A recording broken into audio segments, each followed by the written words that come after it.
జగన్మోహన్ రెడ్డి పరిపాలనలో స్కూళ్ళు అభివృద్ధి చెందాయా? చంద్రబాబు నాయుడు గారి పరిపాలనలో స్కూల్స్ అభివృద్ధి చెందాయా? ఒక రాష్ట్ర సీఎం అంటే విజనరీ ఉన్న వ్యక్తి చంద్రబాబు. అభివృద్ధి చెందింది అని చంద్రబాబు గురించి చెప్పుకుంటారు కానీ, జగన్మోహన్ రెడ్డి వల్ల అభివృద్ధి చెందింది అని ఎక్కడా లేదు.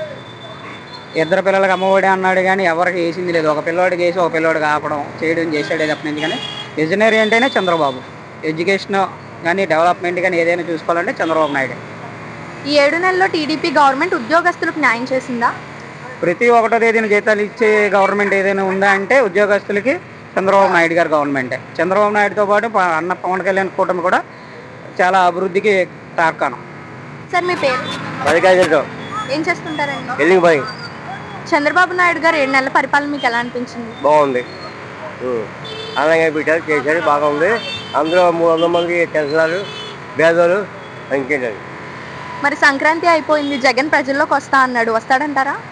రాదండి.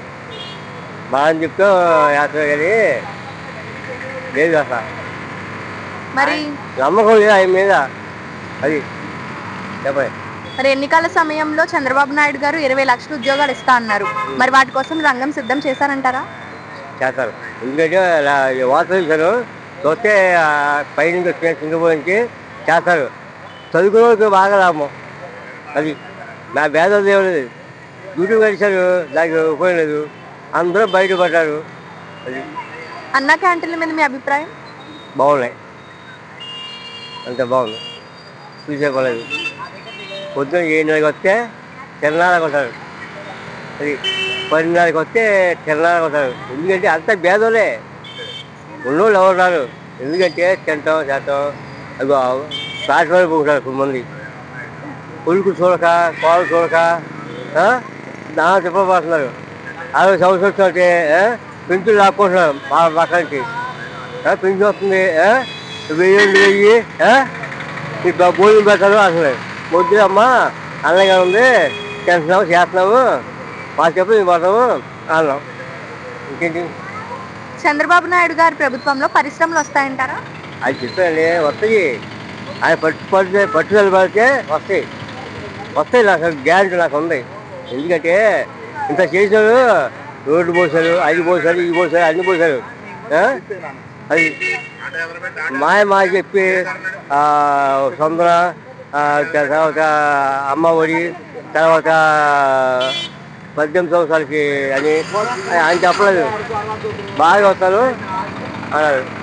కూటమి ప్రభుత్వం కలయిక ఎలా అనిపిస్తుంది? బాగుంది, చాలా బాగుంది.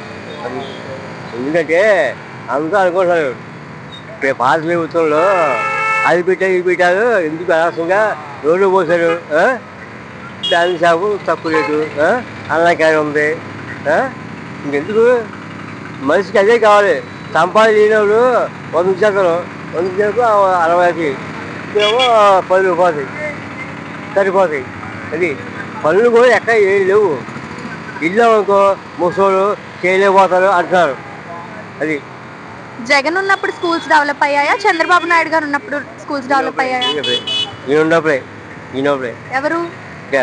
చంద్రబాబు బాగుంది. ఇంకా బాగా డెవలప్ అవుతాయి అంటారా అన్ని? ఆయన చేస్తే అంత అవుతుంది. సొంత ఆవిబేస్ అవుతాయి. అది హైదరాబాద్ అలాగా సొంత ఆవిబేస్ అలా తెలుస్తుంది. పట్టుదల ఉంది, దానిలో ఉంది. ఒళ్ళు పట్టే ధైర్యం చెప్తున్నారు.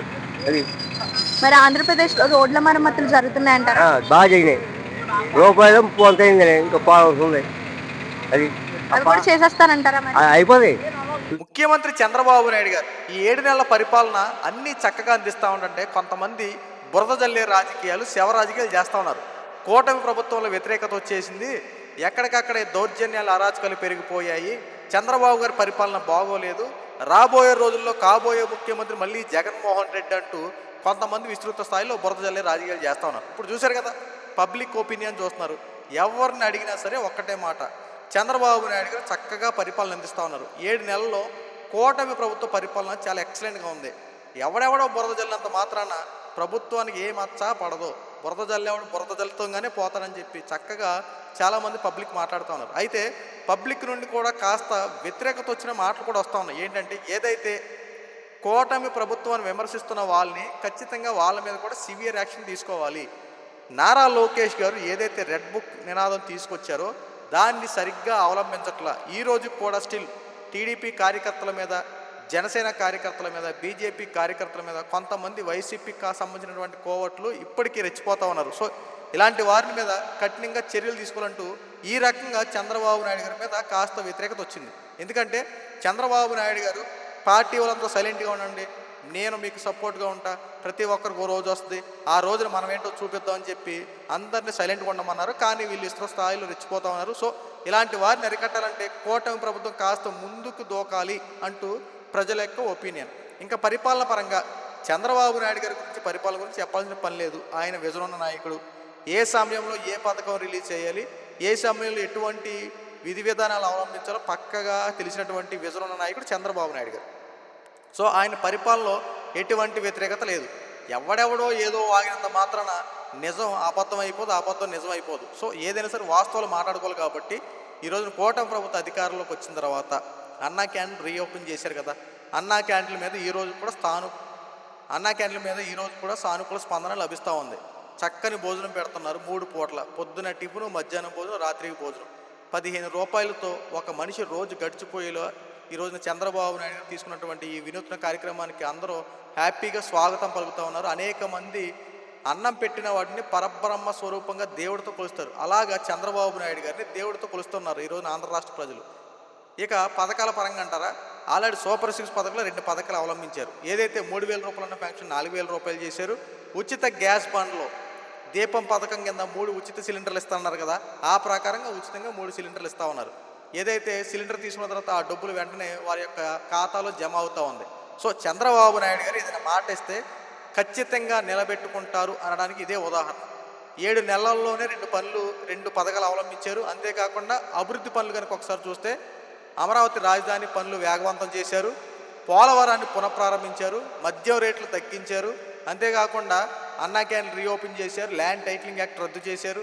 నెక్స్ట్ ఇంక చూసుకుంటే మనకి ఇది సంబంధించి ఇసుక, ఏదైతే ప్రతిదీ ఎక్కువ శాతం ఇసుక మీద ఆధారపడి కార్మికులు, తర్వాత భవన రంగాలకు సంబంధించిన కార్మికులు అందరూ ఇసుక మీద ఆధారపడుతూ ఉంటారు. అలాంటి ఇసుక రేట్లు కూడా తగ్గించడం అనేక మందికి ఈ రోజున మార్గదర్శకంగా మారింది. ఎవడెవడో ఏదేదో మాట్లాడినంత మాత్రాన అన్నీ నమ్మకండి. ప్రజలకి వాస్తవాలు తెలుసు. అందుకే ఈ రోజున ప్రభుత్వాన్ని ముంచేదెవరో, ప్రభుత్వాన్ని కాపాడి చక్కగా నడిపించేదెవరో, ఎవరికి పట్టం కట్టాలో, ఎవరికి పక్కన పెట్టాలో ప్రభుత్వం నడిపి ప్రజలకు బాగా తెలుసు. కాబట్టి జగన్మోహన్ రెడ్డిని పక్కన పెట్టి చంద్రబాబు నాయుడు గారు ముఖ్యమంత్రి చేస్తున్నారు. సో ఇప్పటికైనా ఆంధ్ర రాష్ట్ర ప్రజలు ఒక క్లారిటీతో ఉన్నారు. మీరు ఎన్ని బురద జల్లి రాజకీయాలు, శవ రాజకీయాలు చేసినా ఎవరు నమ్మే ప్రసక్తులు లేడు. ఎందుకంటే చాలామంది వ్యతిరేకత వచ్చేసింది, చంద్రబాబు నాయుడు గారు దిగిపోతారు, జమిలీ ఎన్నికలు రాబోతా ఉన్నాయి, జగన్మోహన్ రెడ్డి గెలుస్తాడని చెప్పి ఎవడెవడు ఎదువాగినా సరే వాస్తవాలు నమ్మొద్దు, వాస్తవాలు తెలుసుకోవాలి. ఈ రోజున కూటమి ప్రభుత్వం చేసిన ప్రతి పనిని ఒకసారి ఆలోచించండి.